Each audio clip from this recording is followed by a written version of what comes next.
The other thing that we're developing for hesitant parents, these are people who are really, really hesitant and maybe thinking about not vaccinating, is a risk comparison resource.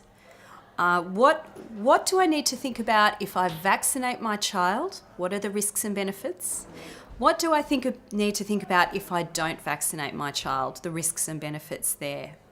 So, for example, the fact that your child will be more obviously susceptible to that disease, that in some countries they may not be able to access school or family assistance payments, for example, that they're more likely to spread a disease if there's an outbreak in a childcare centre, for example.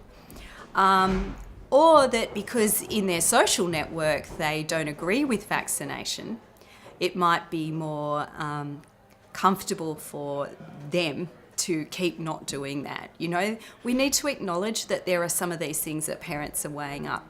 And by acknowledging the different things that parents are weighing up and helping them to think through purposefully some of the things they might not have thought about in terms of the consequences of a decision not to vaccinate, we're trying to get parents to consider all the benefits and risks.